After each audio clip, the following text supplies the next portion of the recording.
Hello, kamusta at welcome back sa aking channel. Napapansin mo ba yon? May mga tao na parang kahit anong gulo ang dumaan sa buhay nila, hindi mo sila nakikitang wasak. Hindi sila palaging masaya, hindi rin sila perpekto, pero may kakaiba sa kanila. Parang may sariling tibay, hindi madaling matinag. Kahit may problema sa pamilya, sa trabaho, sa pera, o sa relasyon, nandyan pa rin sila. Tahimik, pero matatag. Hindi maingay. Hindi rin pala post sa social media. Pero ramdam mo, buo sila. At minsan mapapatanong ka, ano kaya ang lihim ng mga taong yon? Bakit parang hindi sila basta-basta nadadala ng emosyon, ng opinyon ng iba, o ng bigat ng sitwasyon? Bakit kapag tayo, isang salita lang, isang pangyayari lang, parang gumuho na ang mundo pero sila, steady lang? Kung nasa edad ka na medyo marami ka ng pinagdaanan mga maling desisyon, mga pagkakamali, mga taong akala mo totoo, pero hindi pala natural lang na hanapin mo ang sagot. Kasi, sa puntong to ng buhay, hindi na lang saya ang habol natin. Gusto natin ng katahimikan, gusto natin ng tibay, gusto natin ng lakas na hindi na kailangang ipagsigawan. Ang pag-uusapan natin dito ay hindi kung paano maging manhid o kung paano magpanggap na okay kahit hindi. Hindi rin ito tungkol sa pagiging cold o walang pakialam. Ang usapan natin ay tungkol sa pagiging matatag sa loob. Yung klase ng lakas na kahit umuulan ng problema, hindi ka natatangay.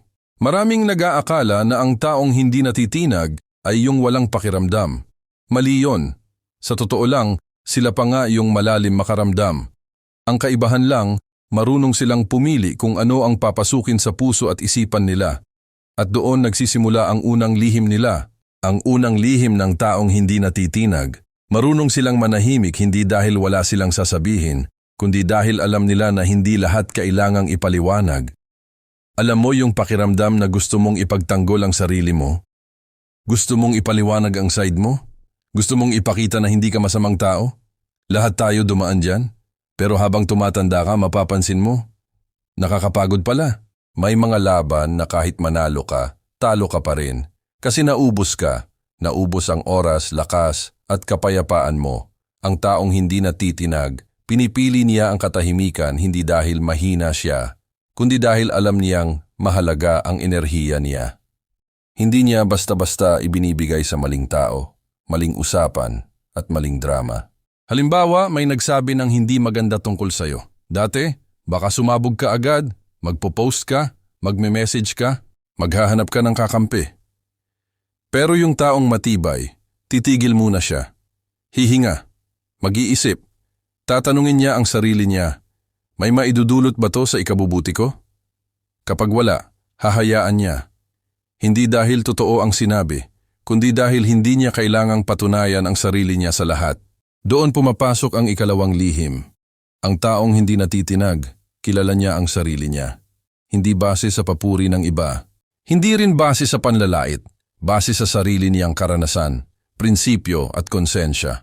Kapag alam mo kung sino ka, hindi ka basta-basta matitinag ng opinyon. Parang bahay na may matibay na pundasyon. Kahit malakas ang hangin, hindi agad guguho.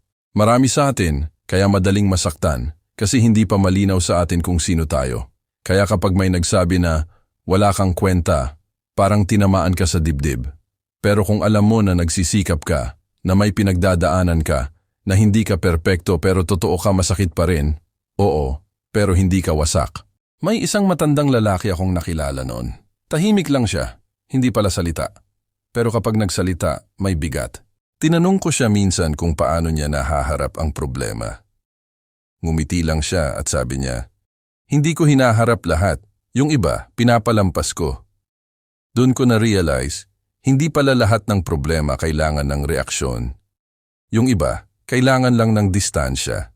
At yan ang ikatlong lihim na madalas hindi napapansin, marunong silang maglagay ng hangganan. Hindi lahat ng tao may access sa buhay nila. Hindi lahat ng problema ng iba, problema rin nila. Hindi dahil madamot sila, kundi dahil alam nila na kapag wala kang boundaries mauubos ka.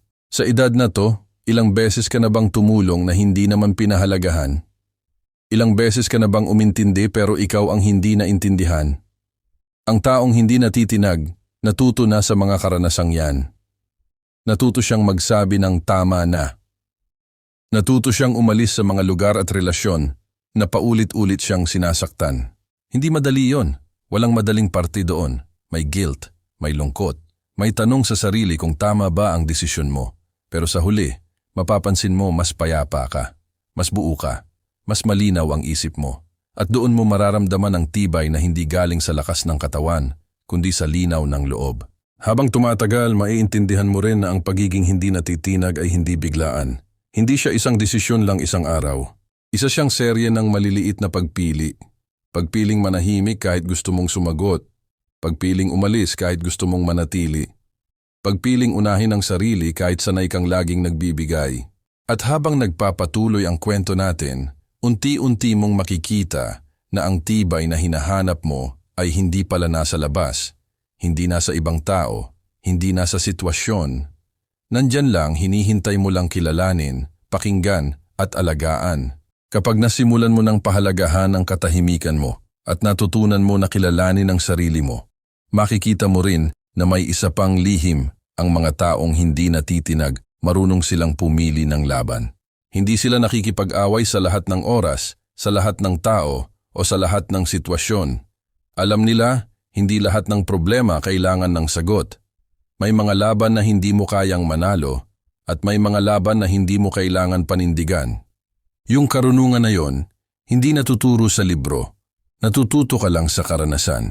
Halimbawa, may kaopisina ka na laging negatibo, lagi kang binabalewala, o laging may reklamo. Dati, baka i-reply mo lahat, ipagtanggol ang sarili mo, ipakita na may alam ka rin. Pero habang tumatanda at nakakaranas, napapansin mo, kung pipiliin mo lang ang tama, kung sino ang laban, mas kaunti ang stress mo. Yung taong hindi natitinag, hindi pinapansin ang kalokohan. Hindi dahil walang pakialam, kundi dahil hindi nila sinasayang ang enerhiya nila. Kasama rito, natututo silang mag-focus sa solusyon kaysa sa problema. Kapag may nagawa ka, kahit maliit, mas importante yon kaysa paulit-ulit na reklamo. Napapansin mo rin na ang mga taong hindi natitinag, kahit sa simpleng bagay lang, consistent sila. Hindi lang sa trabaho, hindi lang sa pamilya, kundi sa sarili nilang disiplina. Kahit may gulo sa paligid, gumigising pa rin sila ng maaga, nag-eehersisyo, nagbabasa, naglalaan ng oras para sa sarili. Hindi malakas ang buhay nila dahil wala silang problema, malakas sila dahil marunong silang bumangon kahit may problema. At dito pumapasok ang isa pang mahalagang lihim. Hindi sila natitinag dahil marunong silang mag-adapt. Alam mo yung pakiramdam na parang na-stuck ka sa isang sitwasyon? Ang mga taong matibay, natutunan nilang hindi lahat ng bagay mo kontrolado. Hindi nila pilit binabago ang iba, kundi binabago ang sarili nilang pananaw. Kaya kahit ano ang dumating, trabaho, pamilya, pera, kalusugan, naiintindihan nila na may mga bagay na kaya nilang baguhin at may mga bagay na kailangan nilang tanggapin. At kapag natanggap mo ang isang bagay na hindi mo kontrolado, bigla, parang lumalaki ang puso mo. Nagiging mas malinaw ang isip mo, mas matibay ang loob mo. Isa pang lihim ang mga taong hindi natitinag, marunong silang magpatawad.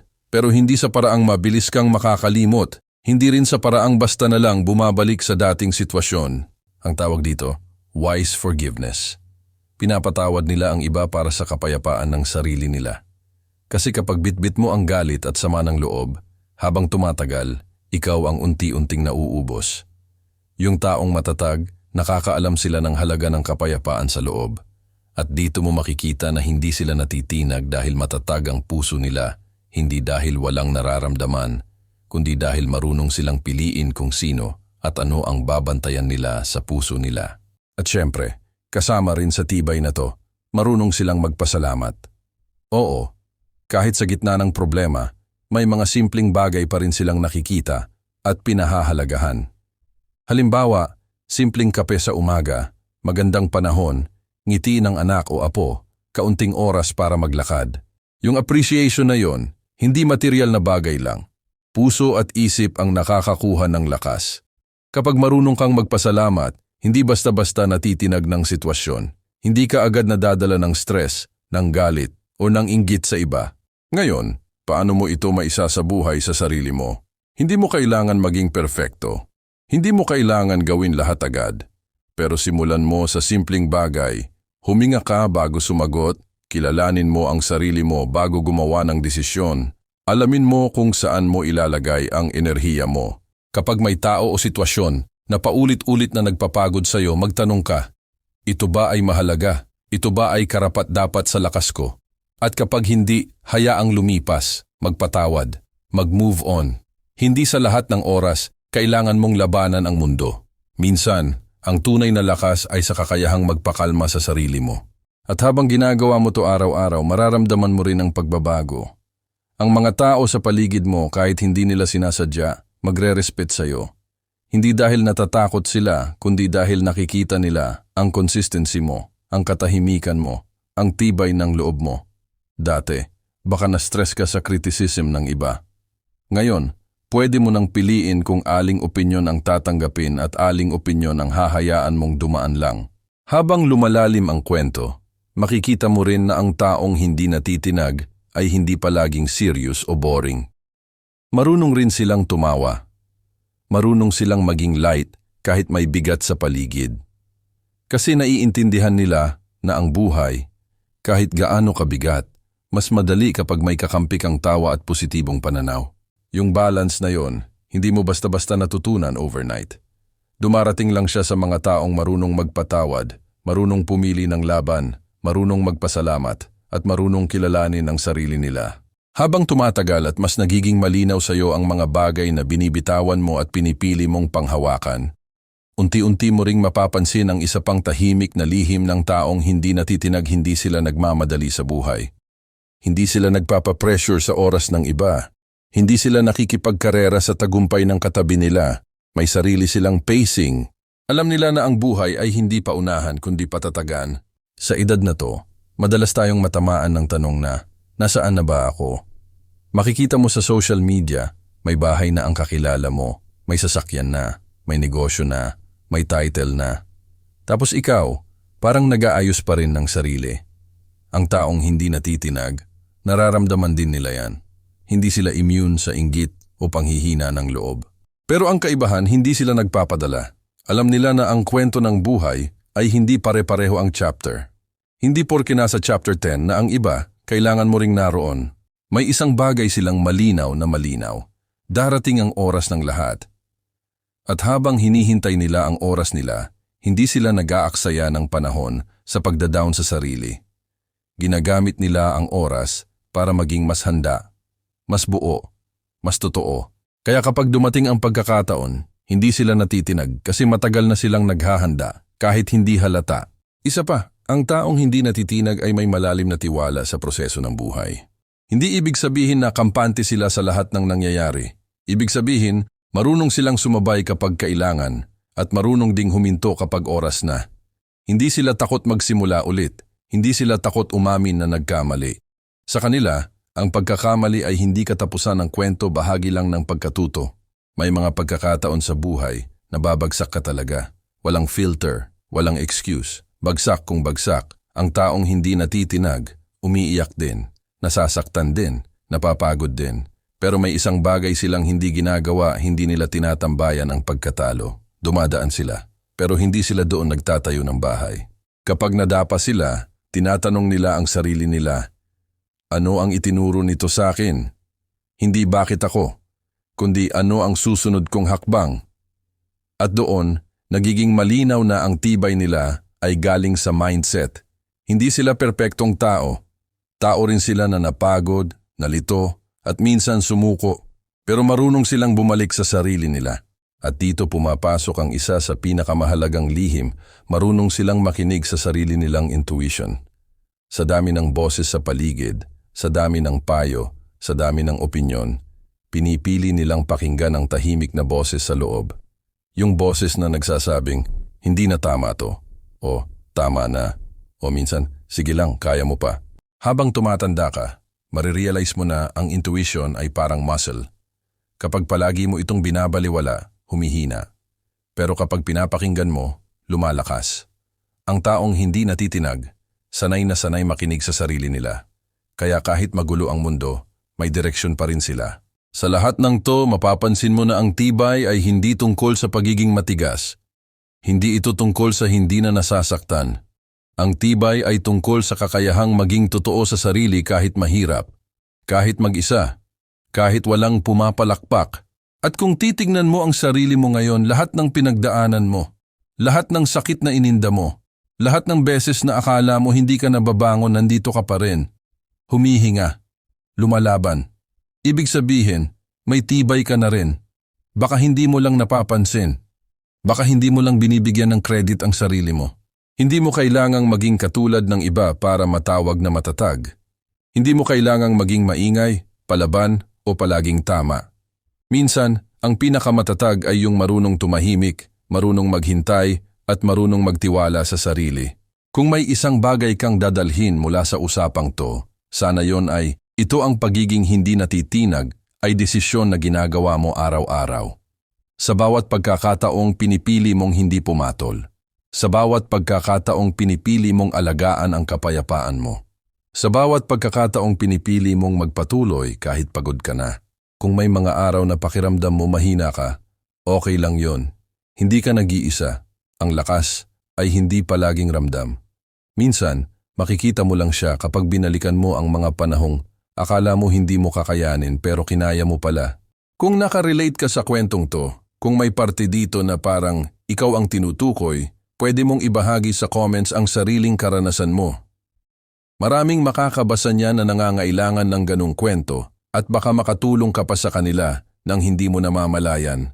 At kung sa tingin mo may kakilala kang kailangan marinig to, i-share mo ang video na to sa kanila. Baka ito na yung tamang oras para maalala nila na mas matibay sila kaysa sa iniisip nila.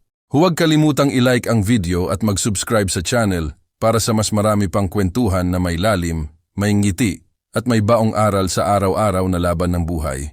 Tandaan mo, hindi man palaging madali ang daan, pero habang marunong kang humawak sa sarili mo, hindi ka mawawala. Hindi ka basta-basta matitinag. At sa bawat araw na pinipili mong magpatuloy, mas lalo kang tumitibay kahit tahimik lang. Quick lang, bago makalimutan, i-comment mo kung saan ka nanonood. Gusto ko makita kung saan umaabot tong channel na to.